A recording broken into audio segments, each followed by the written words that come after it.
Hi, good day, and I would like to share the book of John, chapter 6, verses 1 to 14. And I entitled this topic, Food for Man's Deepest Hungry. First thing that I need to ask you is this. Do you know that there are times in this life that all of us experience to hunger? And as we feel hunger, we look for food, right? And at times we got the food, we experience dissatisfaction, especially if the food is not delicious. But also, you know that there are things in this world that can also give satisfaction for our physical aspects in life. It makes us happy and gives us excitement. But when it comes to continuous satisfaction, there are limits when it comes to this. Yes, it can give us temporary satisfaction, but how about permanent satisfaction? There's problems, needs, and hungers that we need solution. The question is this: where can we get the true satisfaction in life? Who are the solution and the source of this satisfaction? Every one of us experiences how to hunger, and as we feel it, we look for the solution to our hungriness. That's why we need food, the delicious food to eat to satisfy our hungriness. That's what we do in our physical aspects. We do everything for our satisfaction, but how about when it comes to spiritual aspects? What we need to do in our deepest hungry? In our text, I've seen three important prepositions when it comes for man's deepest hungry. Roman numeral number 1, there is no problem that Jesus cannot solve, as we read in verses 5 to 7. Here in verse 5, Jesus is testing Philip how to give the multitude the food to eat. The problem here in our text is food for the multitude. But to Jesus, this is not a problem because Jesus is omniscient. Remember our first video that I uploaded? Jesus or God is omniscient. When we say God is omniscient, He knows, where and how to do before He asks question. But of course, this is a testing to Philip. Here, Philip is problematic in verse 7. He knows how to compute or estimate for the food of the multitude. Yes, he is right in his estimation. But in his estimation, he left God in his computation. He depends upon his ability but not God's ability. Yan ang reality sa buhay natin as Christian. If problems in life comes, we depend in our knowledge. We depend in our ability and strength. Kaya minsan nagpapanik tayo. In fact, there is no panic in heaven. There is no emergency meeting in heaven. God knows everything and He is in control of everything. That's why John 15:5, it says here, "True, I am the vine, ye are the branches. He that abideth in me and I in him, the same bringeth forth much fruit, for without me ye can do nothing."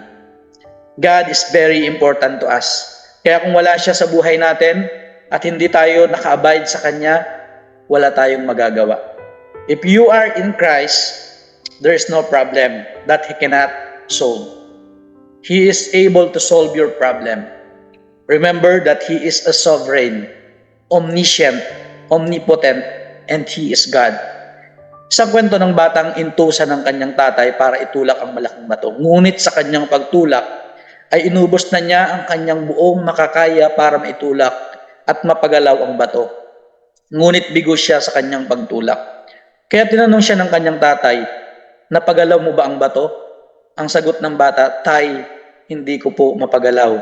Ginawa ko na ang lahat, inubos ko na ang aking lakas pero walang nangyari." Tinanong siya ng tatay niya kung wala na ba siyang pwedeng maisip na paraan para mapagalaw ang bato. Ang sagot ng bata ay wala na, ngunit ang sabi ng kanyang tatay, "Anak, nagkakamali ka. Meron ka pang pwedeng magawa kasi hindi ka pa lumalapit sa akin at humihingi ng tulong sa akin."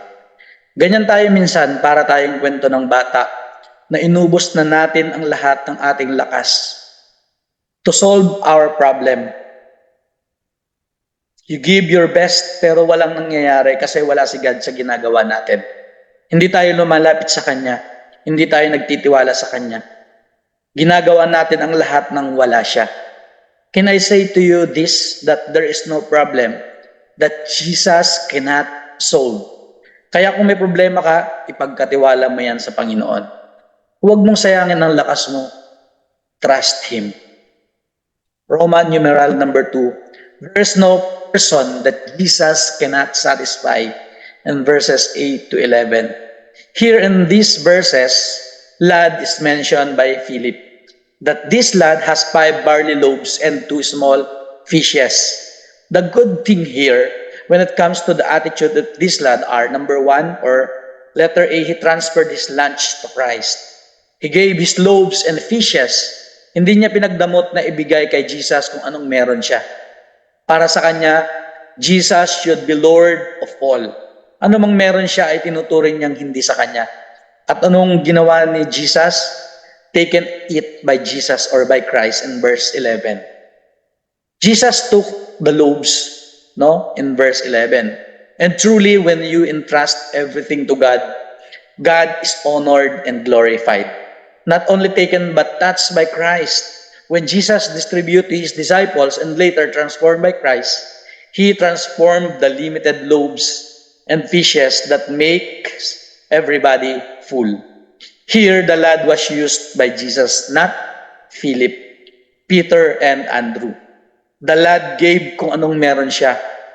At kung ano yung meron siya, ay ginamit ng Lord para sa kanyang gawain. Same thing in our life, that if we give kung ano yung meron tayo, ipagamit natin sa Lord as we serve Him. He is doing something in our life. Yes, we are sanctified positionally, but God is on process sanctifying us daily to be better equipping in the ministry that He has entrusted to us. That's why there is no person that Jesus cannot sanctify. He is able to construct and sanctify us. Just use our gifts na meron tayo for His glory. Serve Him long-lasting. There is no hunger that Jesus cannot satisfy. Verses 12 to 14.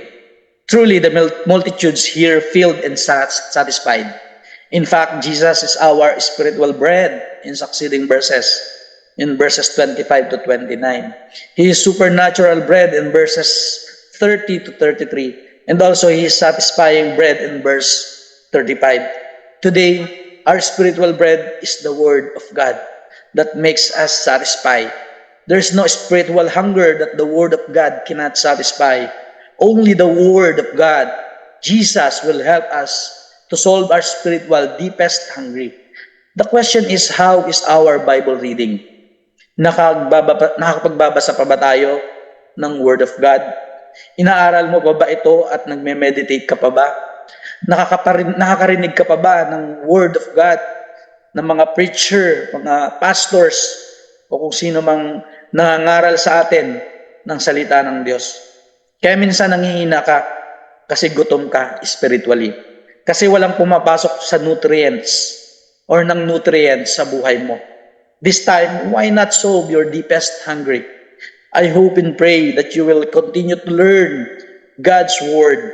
I hope and pray that there is no excuses in studying His Word. I hope and pray that you will continue to learn God's Word as you continue your walk with Him. So in conclusion, what we learn in this text is to be intimate with Jesus, the Word of God. Why? Because Jesus is the solution to our problems in life. He is the one that can satisfy us. Yes, there are things in this world that can satisfy us, but this is temporary. Unlike Jesus, the satisfaction is permanent, that no one can snatch it. Let me summarize what we have learned today, that there is no problem that Jesus cannot solve. He himself is the solution to our problems. Just trust in Him and ask help whenever you need help. He will be the one who will solve your problems. Next, there is no person that Jesus cannot sanctify. that when we entrust that we have in Him, He will use it for His glory and honor. And as you continue serving God, He will be on the process of molding you and constructing you for your sanctification process. Lastly, that there is no hunger that Jesus cannot satisfy. Jesus Christ is the bread from heaven that can satisfy us. He is the true bread from heaven that can solve our deepest hunger. If you are not in Christ, you need Jesus for your salvation. There's no permanent satisfaction in this world, but in Jesus, there is a permanent satisfaction. You will be satisfied if Christ will have place in your life. First thing that you need to do is accept that you are a sinner, that no one can save and forgive you from your sin, but only Jesus can save and forgive you through faith in Him.